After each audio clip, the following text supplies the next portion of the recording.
So welcome to this live vinyasa practice. And for those who don't know me, my name is Ariele. I'm a physical therapist and a longtime yoga instructor. I started teaching in 2001. And I typically don't teach that much vinyasa these days, but I'm going to get into a bit of a vinyasa today. If you happen to have a couple of blocks, please have those within arm's reach. And I am also a big fan of something like a blanket or a pillow to cushion your knees as needed and to sit on for our centering. So we're going to start with a relatively brief centering meditation type of practice.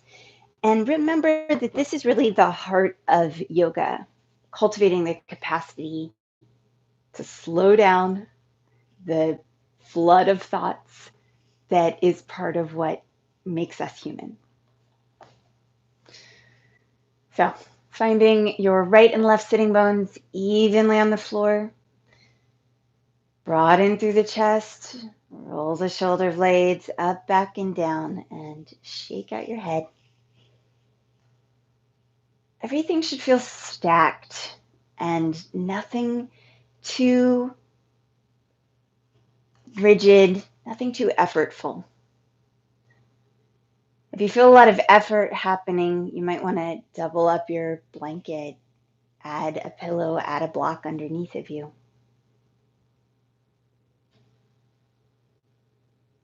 And then do let your elbows, your arms be heavy, your jaw relaxed, skin of the face smooth.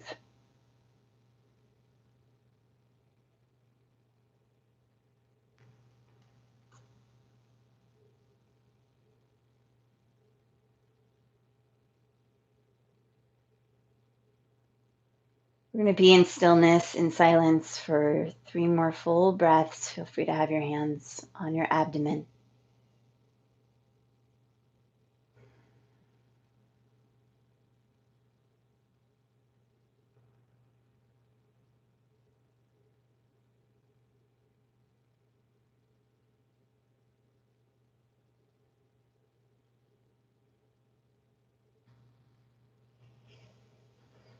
As you take another breath, slowly crack open your eyes. Let's get into our physical body a little bit. So feel free to wiggle and move in a way that feels good to you here and seated.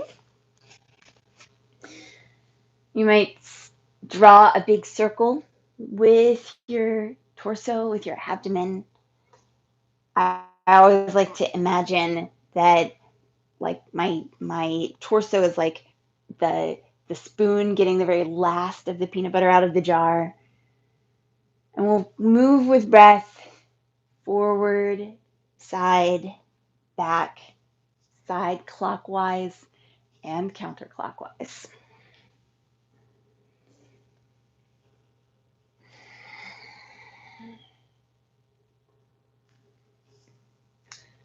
Good, and then coming right back through to center.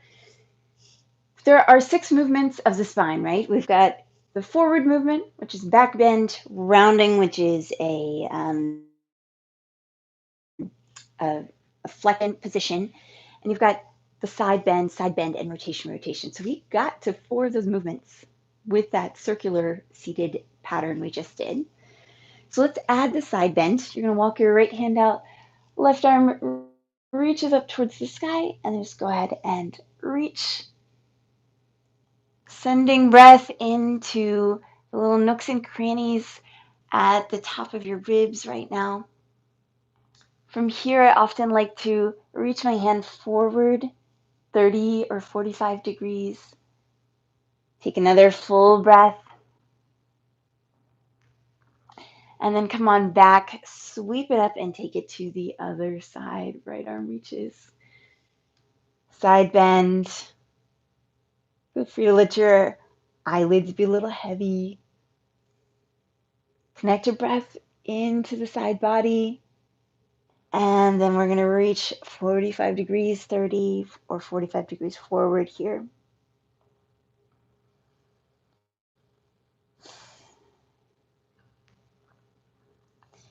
And come on back and raise it on up. Interlace your fingers behind you, lift your chest, take another full breath. If you've had a crazy week, go ahead and let it out with a sigh. And then let's come over onto hands and knees.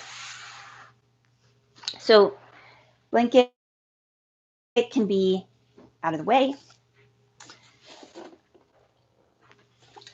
And when you're on hands and knees, we're going to do a little bit of warm up, of course, for our wrists.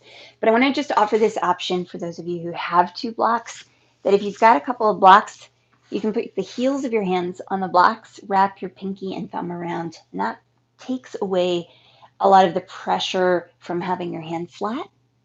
And it also kicks some of the weight into the lower half of your body. So that's an option. Wherever you are, we're going to do a little bit of wrist warm up. And please walk your hands forward in front of you a bit. And we'll just do some circles here. This is also great for the hips as a warm up.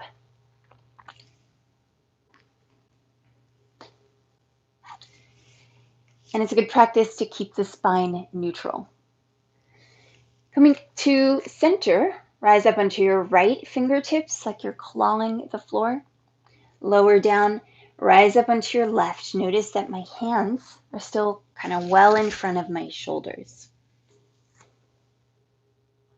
There's a lot of cues in yoga that, from an anatomic perspective, don't always make 100% sense.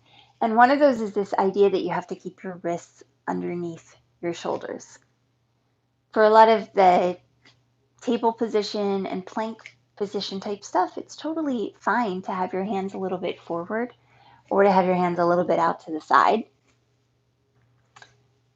And we'll do one more on each side. Good. Just take the palm up for a moment, not putting too much pressure on the back of the hand, just getting a very quick stretch, right and then left. And then move through cat and cow, finding a position in table pose that feels good to you. So you might bring your hands a little under your shoulders, or you might keep them in front. So belly down, heart forward. Enjoy your back bend and exhale into rounding your spine. Now, if you have a little extra tightness in your upper back, one of the things you can do here is really sink your shoulder blades, or sink between your shoulder blades. And then as you exhale, really round and almost lean into your upper back. So you're taking a couple of extra breaths, kind of sending them into the upper back space.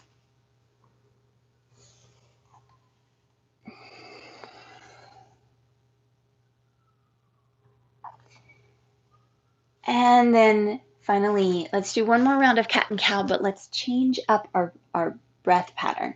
So for those of you who are really used to the inhaling belly down, we're going to stay in the belly down position until you exhale. Round the spine, lean a little right and left, and inhale into the back body.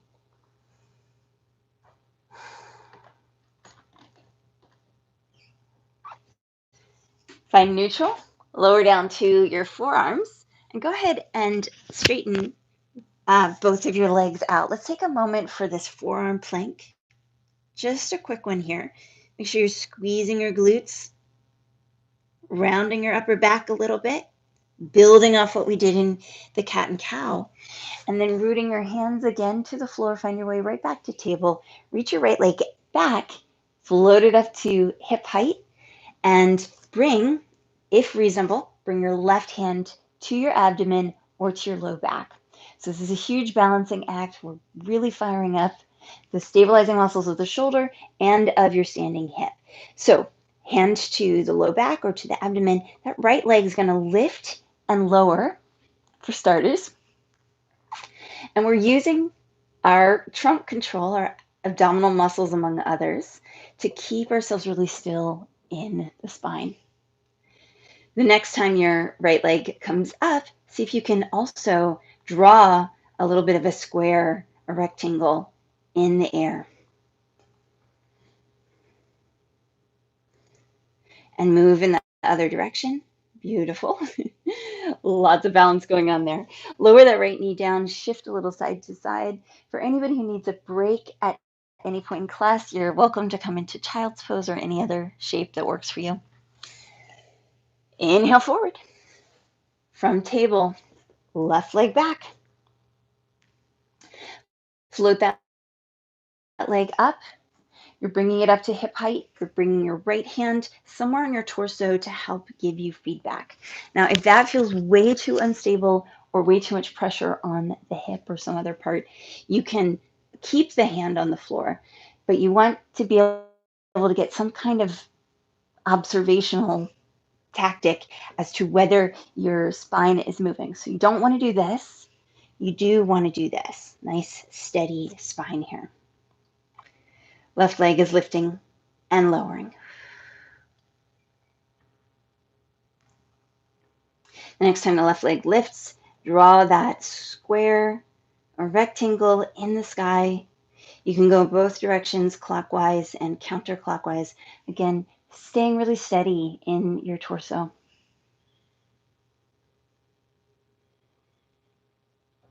Lower the hand, lower the knee. Rest on back, take a couple breaths.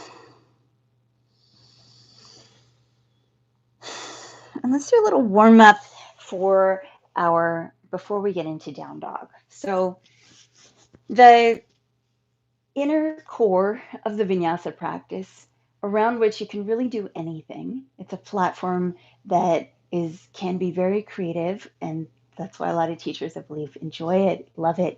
But the inner core of it is the inside of the sun salutation. So from standing, stepping back, lowering down, lifting up, down dog, and so forth.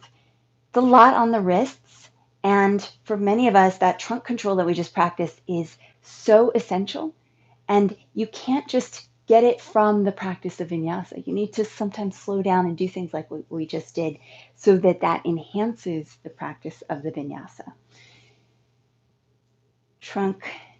Let's move into some shoulder warm up, like I said, because this is a pretty end range, extreme position for our shoulders.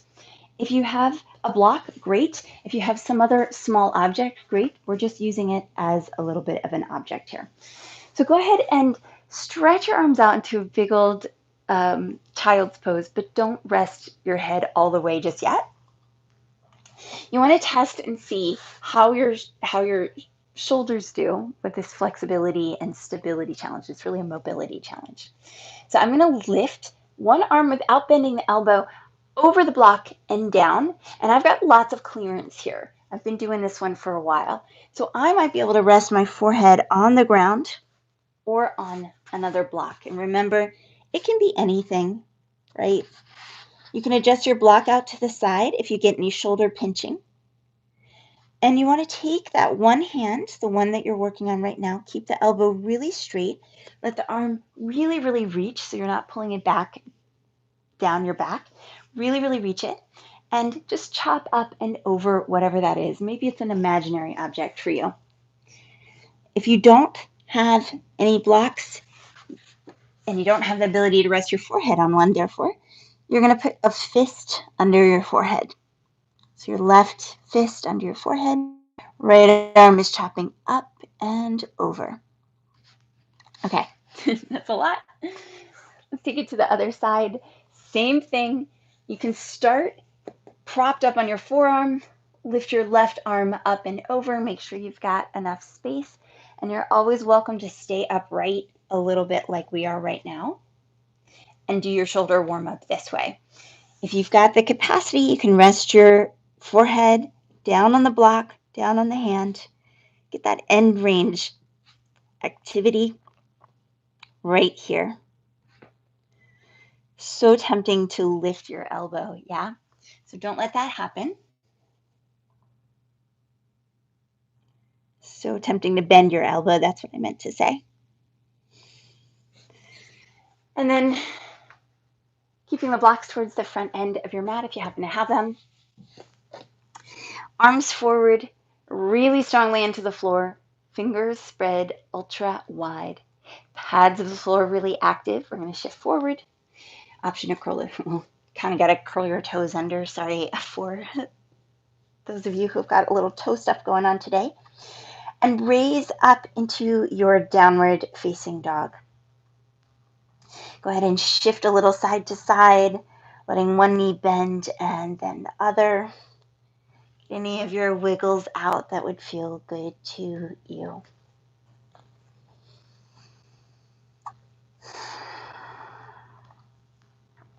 On your next inhale, shift it forward to plank. You always have the option of a knees down plank in my practices, in my classes. One more breath here in plank. Up and back, downward facing dog. We're going to lower back to the knees, cross at the shins, come onto our backs and do two things before we get a little bit more invested in the vinyasa and the flow of it all. And those two things are a little attention to our core, to our abdominal wall, and a little attention to our hamstrings, because as you could feel, your hamstrings are required of that vinyasa practice. Straighten your legs out in front of you, lift one butt cheek, then the other. We're going to rock and roll, bun walk our way to the middle of the mat. There's so many ways to come down onto the mat, and I thought we could experiment with a couple of them that are good, like require your core. So one of them is the sort of reverse Pilates roll up, or the Pilates roll up, right? Where you just keep your legs as they are and you lower yourself down nice and controlled straight down. That was really hard for me when I first started doing that. So I'm going to offer a couple of options. You're going to raise up, however you wish, if you came down. You can scoop onto the back of one of your thighs, and you can push that leg forward, and this can help you to learn to control your pelvis and rock to the back of your pelvis. Get your low back flat to the floor before the upper back comes down. It can also feel like a nice stretch to the muscles between the shoulder blades. Coming down is one thing, coming up is another. If you need a little assistance so you don't rely too much on your momentum for coming up, you can also push into the back of the leg. Let's even that out on the other side. So hands scoop, leg pushes away from you, rock to the back of your pelvis, lower all the way down nice and slow. Raise it back up, get that practice in, and then lower yourself all the way down. As you're ready, you're going to draw your knees into your chest. Rock a little side to side. And let's go ahead and take our legs up towards the ceiling. This first move is for our hamstrings. You're going to bend your knees, flex your feet, spread your toes a little bit, and then point your toes and straighten your knees. So if I had one hand here, it would look like this: bend, bend, straighten, straighten, bend, bend, straighten, straighten. You can do it with a hand there, or you can just do it kind of in the sky. This is a bit of a nerve glide. So if you have any neural tension from your back, in your sciatic nerve, from around the hips, this can be really, really helpful for that. Good. Now, one leg's going to come down to the ground. You can catch behind the other one and just do yourself a favor and give a big circle to your foot here. And then straighten that leg as much as it will straighten in the sky. Have the toes pointed. Back stays rooted to the ground because this is about building control. It's not about perfecting some kind of neutral shape. You're going to lower the leg down and lift it up. Lower the leg down, find that challenge point for you. Lift it up. And one more time. This time as you come down, you're going to sweep the leg out. Draw like a half moon. Rise back up to center. Draw your knee to your chest. Switch sides. So I don't have that much space on the other side, so point your toes. Root your low back into the ground. Lower and lift. Lower and lift. And then that last round, you're going to lower, sweep the leg out to the side, rise back up. Somehow my door cracked open. Here we go. And come back onto your back. Both legs up into the air now. Shake them out. And then connecting low back to the ground, you're going to lower just that right leg and energy out through both of your legs. Squeeze, breathe, rise it right back up. Keep circling the wrist. Energy out through both of your legs. Left leg down. Find a hovering spot on the floor where you can still feel your low back rooting. Rise. Right leg down. This time at the lowest part where you still feel control of your abdomen, of your low back. You're going to open the leg out a little. Squeeze it back in. Rise it up. And other side. Lower. Open. Squeeze it in. And rise it up. Draw your knees into your chest, rock a little side to side. And then yet another way to come back up, if you wish, is to scoop behind your legs and rock yourself fully up to a balance point on your sitting bones. However you get here into this balance point, draw your shins parallel to the floor. Let your knees go wide a little bit so that you're not relying fully on your hip flexors here. You get a little bit more abdominal wall. And then cross at your shins, and let's get into it. Hands to the earth. Walk your knees back, curl your toes, downward facing dog. Inhale, shift it forward, find your plank. Round your upper back, squeeze your glutes, lower to your knees, optional, lower all the way to your belly, nice straight line. That knees down option is a really powerful way to build some strength. In your back bend, you can come into a cobra pose. You can use the muscles of your back coming into locust shalambhasana. Or you're welcome to rise up into upward facing dog if you wish. We're connecting our front body right back in to help us move into downward facing dog.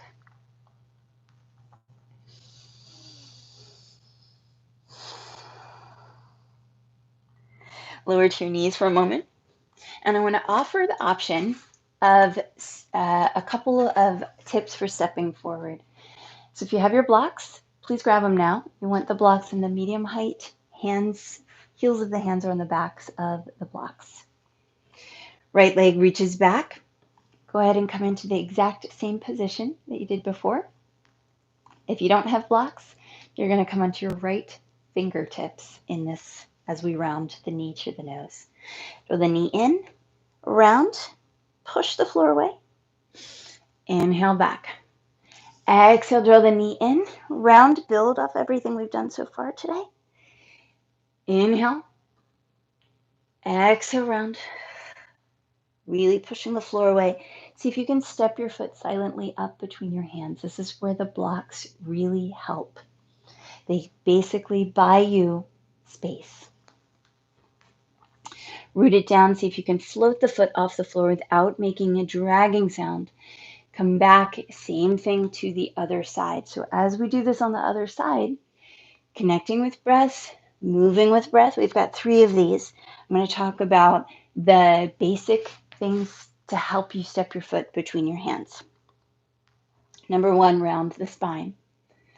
Number 2, push away. So you really need to get that extra oomph from the shoulders, shoulder blade protraction. Number 3, look at your abdomen. You got to look at your navel. And number 4, you can let your knee wiggle out to the side. So if I were facing you, the knee can go out this way.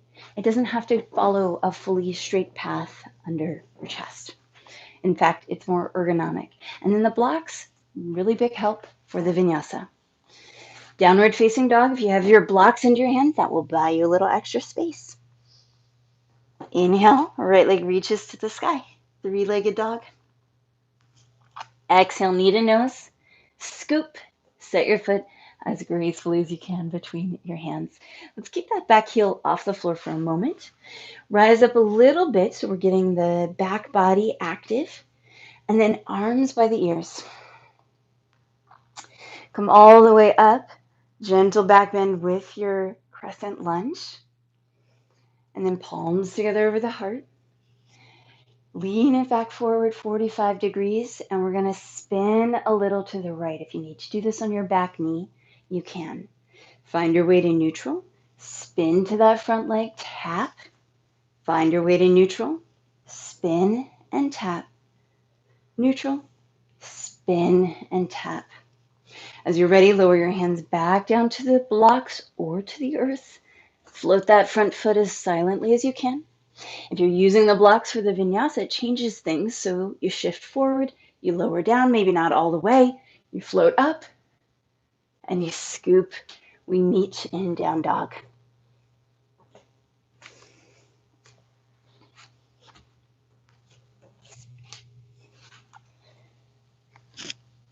I'll demo this round without the blocks, okay? Connect to breath. Inhale, left leg rises. Three-legged dog, nice strong energy through the arms, shoot it out through the toes. Draw your knee into your nose and let that knee go out, step it up. You can come into your left fingertips. Keep that back knee lifted, float, activating back body a little bit here. Inhale, rise it up, make your way to crescent lunge. Palms together over the heart. Active back leg. We're going to lean forward 45 degrees and just spin and tap. Steady yourself, squeeze your thighs together, spin and tap. I'm taking my right elbow and I'm just tapping to that front left knee.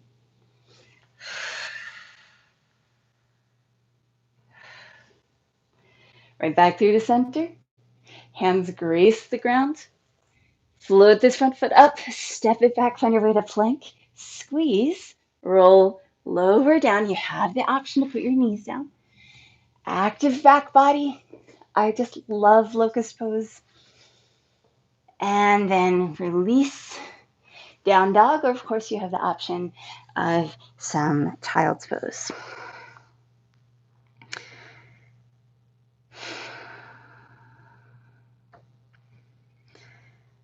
So we're working through a pattern or a couple of patterns that are pretty slow paced, right? So it's a bit of a slow flow today.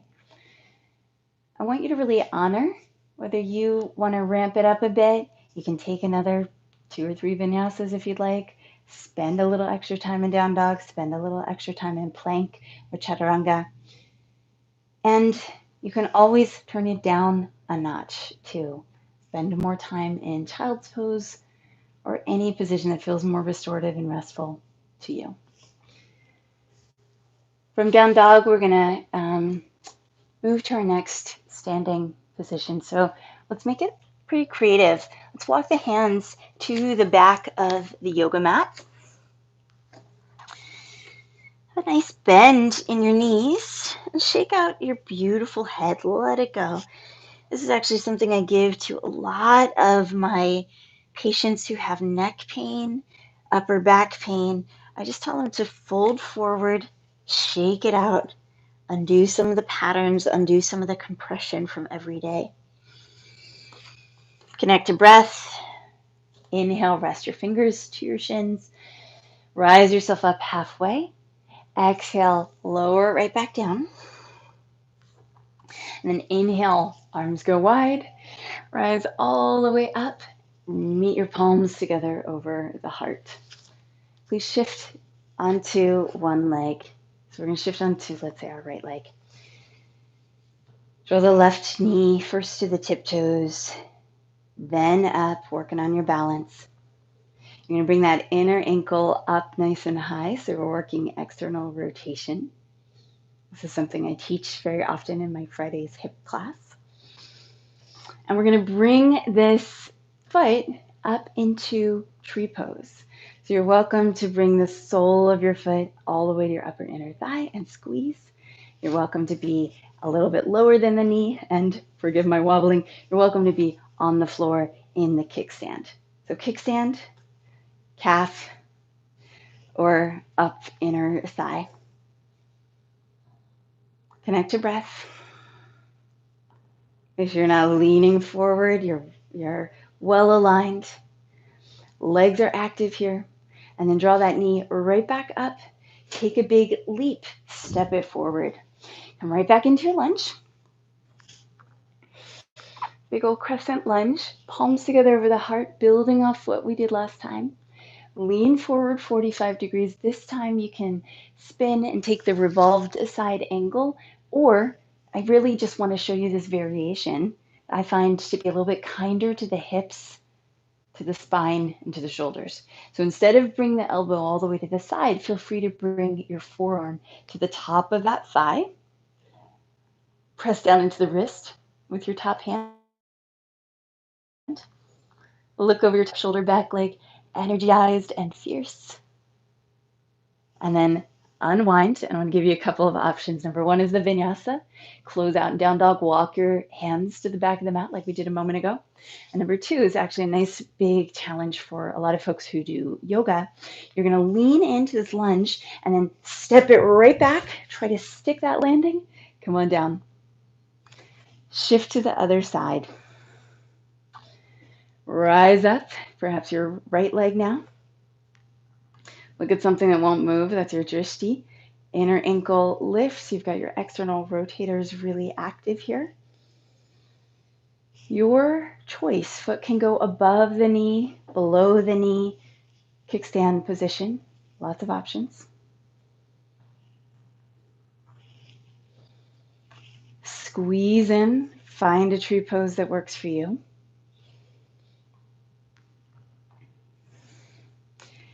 Tree pose measures, by the way, static balance. I've had a number of folks come to me over the years and say, oh, my balance is good. I work on tree pose every single day.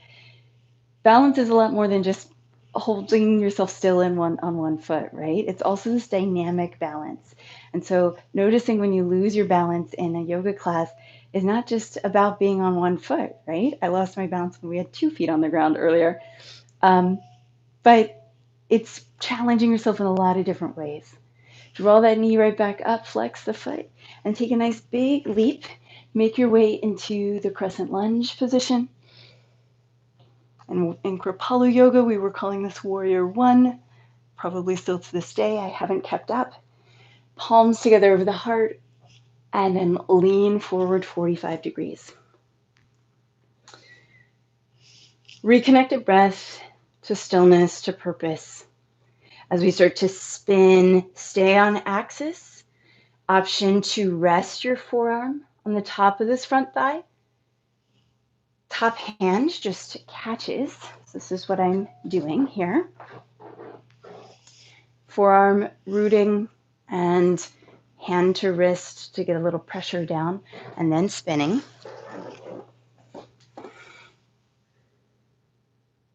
And then unwind. Option to step it back, leap it back to the back of the mat. That's some dynamic balance for you. Or move through the vinyasa. From the back of the mat, inhale, arms up. Exhale, fold on down. Walk it out. Hands root to the earth. Shift it forward to plank. Round through the upper back. Squeeze the glutes. And then lower down to your knees. If you have a block or 2 blocks, they can be your friends here with quotes around them, around the word friends. So you're welcome to put your blocks in the tallest position. Spread your fingers and then have your fingers just a couple inches behind the blocks. Lower down. Let this be the height, because it is similar to the height of your elbows. Let this be the height of your half chaturanga. Now, you don't have to do that, and you can also get quite a lot of benefits from this repetition that we're about to do. By one, keeping your knees to the floor, which I was demonstrating, and 2, just going through a quarter feels able. Chaturanga is a big pose. And I do not agree with the statement, practice and all is coming, because what's going to come if you do Chaturanga kind of poorly for many years, you're probably going to get a repetitive stress injury is what's going to come.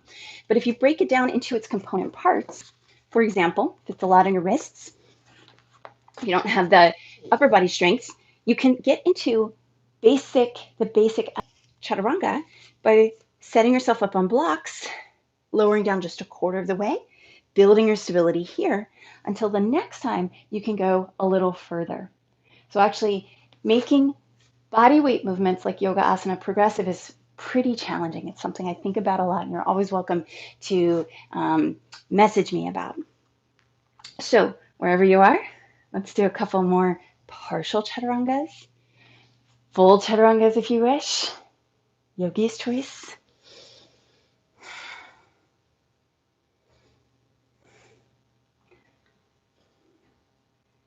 And the last one, connecting the breath. Good. Let's lower ourselves all the way down to the floor. Reach your arms out in front. Float your right arm, left leg. Really, really reach here. Lengthen and release.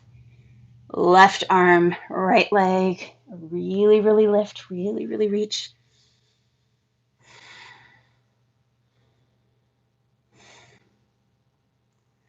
And lengthen and lower.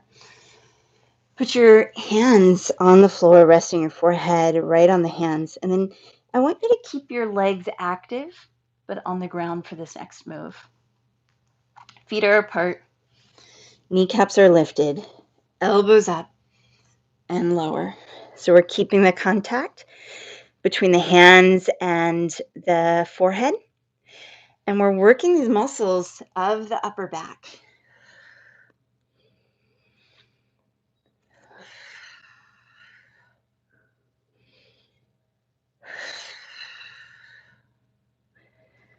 Breathing in whatever way feels good to you. Nice. Stay lifted.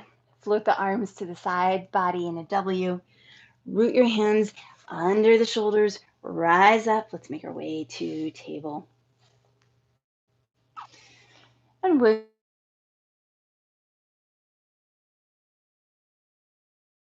leg back. Float that leg up. Bend your knee. And then you're going to bring the knee out to the side. This I call the fire hydrant. And then slowly step the foot to the floor. It doesn't have to be all the way to your hands. So you're going to step the foot to the floor, toes turned out about 45 degrees or so. You can always have your hand on the block for a little less pressure on your wrist here. Lean in and spin. And if you feel comfortable, we're going to lift that back knee and open it into a variation of side plank. Yep. Lower knee, lower top hand. Shift this foot up, back, down. We'll do it again on the other side. So left leg reaches, bring it up to the height of your torso. Feel free to buy yourself some space and time by grabbing your block under that left hand, knee out to the side, and slowly shift, setting the foot up close to the hand, but not exactly to the side of it. Okay, we've got the option to put the right hand now on the block. Lean in, curl your back toes under, lift, and spin. So you're coming onto outer edge of that back leg. Exhale, lower. Lower. Step it back to plank. From plank, we've got our fortified chaturanga, right? Option to put your knees down. From the belly, either kick in all the muscles of your back body or activate through the arms. Connect to the front body again. So I'm always feel like I'm cinching between the ribs and the pelvis. And then make your way to downward facing dog. Shifting right and left.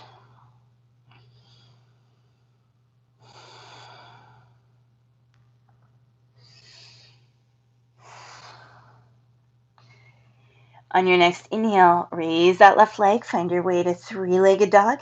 Get your kicks on, kick it up in the air, have some fun with this. And then draw your knee into your nose, set your foot up between your hands. Let's go ahead and start with that back knee lowered down to the ground. We'll raise it up, spin on that back knee, cushion your knee as needed, and then just drop in to get a little bit of inner thigh opening.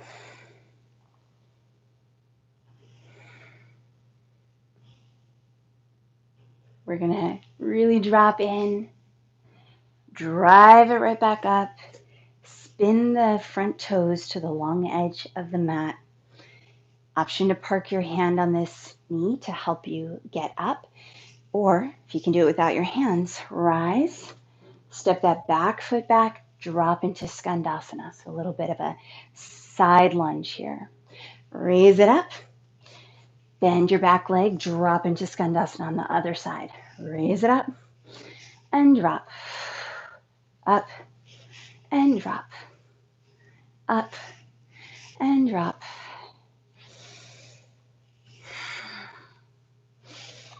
Make your way right back to the front.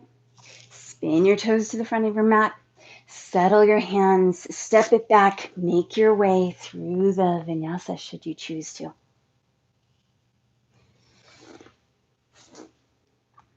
Connecting ribs to pelvis before down dog.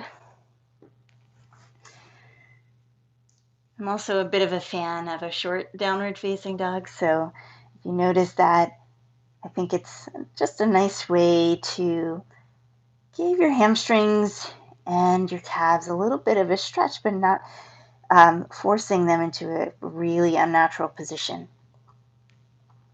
Lower down to your knees. Inhale, find your way into cow pose. Exhale, find your way into cat pose. Scoop up that cat pose energy as you raise it right back up to down dog. Float that right leg to the sky. Let it really fly. Get your kicks on. Draw your knee to your nose. Set your foot up between the hands. Settle your back knee down to the ground. Pivot that back knee. We raise up. Give yourself the cushion you need. Dropping in with control. We track our knees right over the pelvis, sorry, obviously, but right over the middle toe, the second or third toe. And then spin this front foot. You're moving towards the long edge of your mat. So it's a little bit of an awkward shape here. Other legs going the other direction. And we're going to rise up, drop in, and drop in. Drop in, and drop in. Good. And then just a couple of more. Make your way all the way back to the front. Spiral your hands. Step it back. Final vinyasa.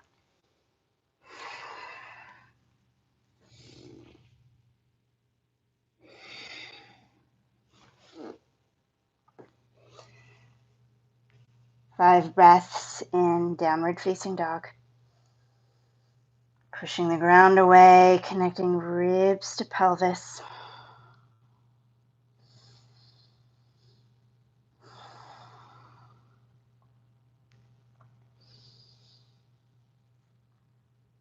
As you exhale, lower down to the knees. Take it back into child's pose for 2 to 3 breaths.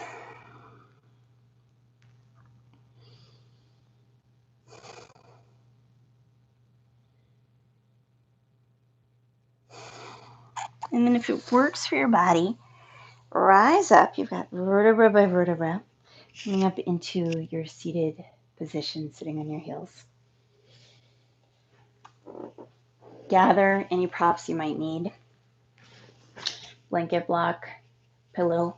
If you feel comfortable, you're just going to scoot your hips to one side and come into this side sitting position.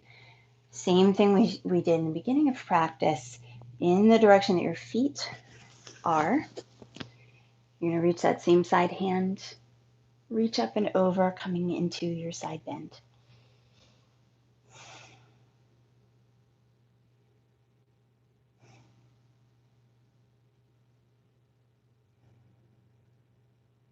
Breath is easy, in and out through the nose. Inhale up, root this top hand down to the floor, press up. You're going to stack your shins, micro side plank, and then drop it right back down. Float your shins, find your way into that Savasana variation we did earlier. Take it to the other side and side bend towards your feet. If you're working with some props under your butt, that's great. It may not look as flowy, and that's totally fine. Connecting to breath, you can do that 45-degree thing we did earlier. And then as you inhale, unfold, rise, find your little micro side plank, settle. Make your way to the middle of your mat and gather anything you might want for Shavasana here. I'm going to offer a couple of options. So you can roll up your blanket ahead of time, lower yourself down vertebra by vertebra, bring your knees to your chest, and enjoy a little bit of a twist to each side. So typically I'm going to recommend self-paced, but about 3 breaths on each side.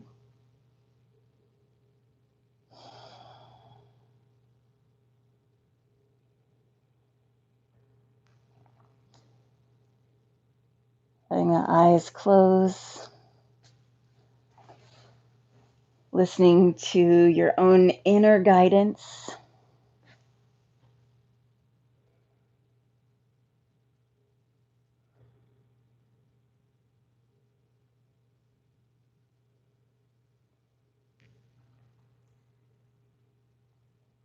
You're welcome to stay on your back for Shavasana, which is the classical way of closing out a yoga practice. You're also welcome to join me in sitting upright for meditation.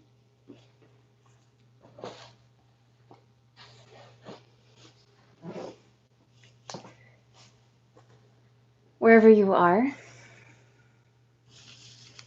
allow your eyelids to be heavy, your breath to be easy, 3-dimensional.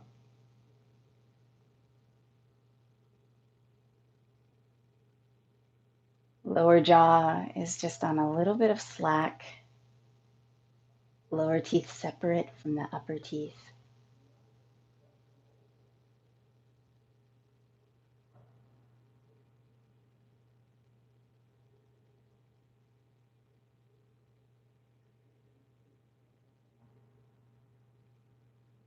Smooth out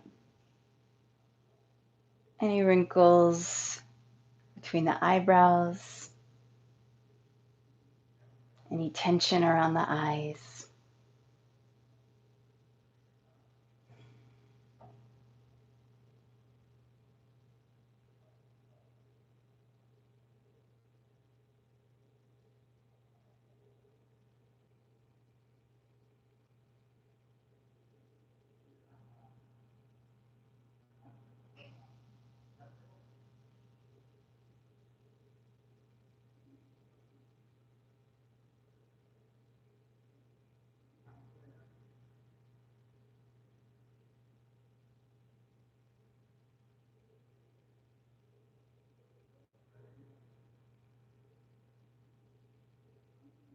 Allowing yourself to be cradled by this moment. Resist the thoughts that pull you into the future or into the past.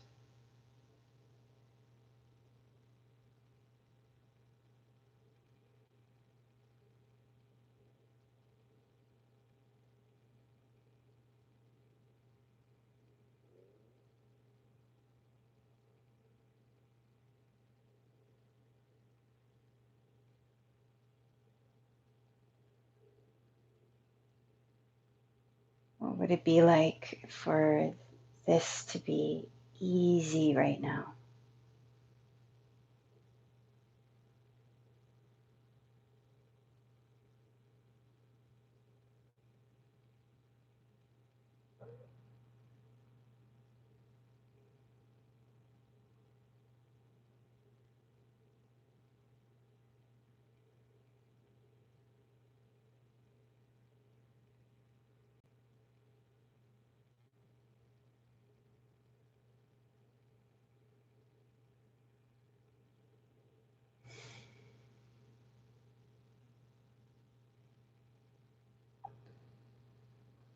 If you're in a good place and you want to stay in your Shavasana or meditation, I won't stop you. Feel free to stay. If you're ready to awaken, let your next breath be a little deeper than your last. Start to initiate some movement in your fingers and in your toes.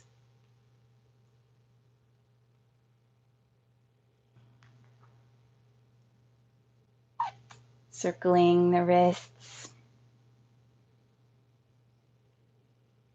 If you're on your back, feel free to draw your knees to a bend or to your chest and roll to one side, gently pressing up to seated.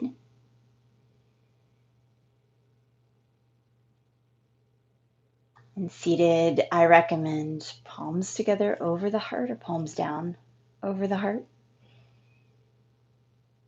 We give a moment of thanks for our health, for our ability to participate and join this practice, for our willingness to drop in, be still, go to the next level.